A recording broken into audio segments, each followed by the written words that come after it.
Alana Reid and Boaji and Krumi. Two names to look forward to in the future for Jamaica track and field. The near future, I hope. Welcome back, viewers and subscribers. It's your host with the most knowledge, of course, the one and only Sports with Greg. And today I want to take a look at future stars of Jamaica track and field. You know, as we already know, the female side or female sprinters, that's highly stacked right now. But there's still a few names coming through at champs that are making a name for themselves and are keeping the old guard sharp, keeping them on their heels, you know. And as we saw yesterday, Alana Reid broke the national under 20 record and fastest time ever at champs for a female, going 10:92. You know, very impressive. But like I said, the female side is already stacked with the likes of the Clayton twins and what's her name, Brianna Williams, and the one that went to LSU from Heidel, Liston is her name. But yeah, the female side is already stacked. But I had to make a mention of Alana Reid because that was an exceptional run by her, you know, and it seems like there was still more in the tank where she's concerned. But on to the boys' side where Boaji and Krumi, and from the first time I heard the name, it really stood out to me because, you know, I kind of follow West African history a little, and the name Kwame Nkrumah. Nkrumah is kind of close to Krumi. So ever since I heard the name, I kind of started to pay attention to him, you know. And he did not disappoint one bit. I mean, as a matter of fact, he could have run faster if not for looking to his right to see where his closest competitor was to the final meters of that race. He probably could have done a 9.8, which would have been exceptional for his age group. But nonetheless, it was still an exceptional run by him, you know. And over the recent years, we have been asking for who's next, or calling for the next man up to replace Usain Bolt, you know.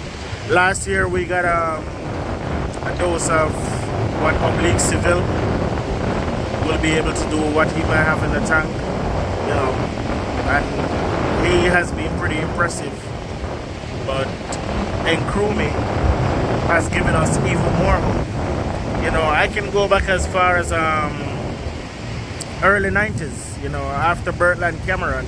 And the reason I'm doing this is because for time and time again, this is how the men's side of things, the sprinters, has always been. You know, on the female side, there's always someone competing for a medal. But to as far back as 92 Barcelona, you know, after Bertland Cameron hung up his spikes, you know, the likes of Raymond Stewart and Michael Green throughout the early to late 90s, you know, they showed up at these championships, but most times a semi-final or a final was the best we expected from them.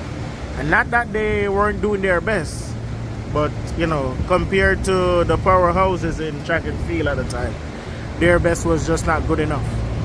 Anyways, late 90s, you know, coming through champs, you had the likes of the Frater brothers, Lyndall and Michael, Donovan Powell, you know, did his thing for a while too before he fell off the scene.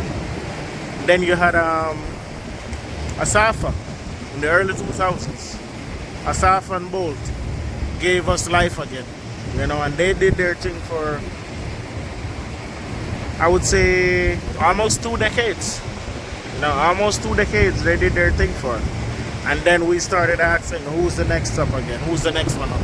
But like I said, Oblique showed up last year along with Kemar, Bailey Cole, what's the other Blake? There's another Blake other than Johan. I can't remember his name right now. But yes, we had a few runners, young athletes that showed up last year and really impressed. But none like Oblique Civil, like I said. But judging from his exploits at champs so far, Nkrumah is certainly one for the future. And because one of my friends put some negative thoughts in my head this morning, I'm gonna say, barring him representing whichever West African country he had lineage to, I am honestly not sure if it's Ghana or Nigeria. But barring that does not happen, the men's side of sprints for Jamaica is in truly great hands, thanks to Boaji Nkrumah. You know, and like I said, Alana Reid, she looks devastated, in devastated form as well. Probably her last year at champs. You know, with this form, this kind of form that she's in, I don't really see anything preventing her from going pro next year, unless of course she comes to the NCAA circuit and comes to college in America, which who knows, you know, she might take that step. But yes, future of Jamaican sprinting is in good hands. The sprint factory up and running again. Kudos to these young athletes, and who knows, we might be seeing quite a few more records broken before the end of champs on Saturday, April 1st. But stay tuned to the channel, stay tuned to champs, and until next time, stay safe. Oh, by the way, don't forget to hit that subscribe button if you're new to the channel. Continue to like and share. Stay safe. Peace.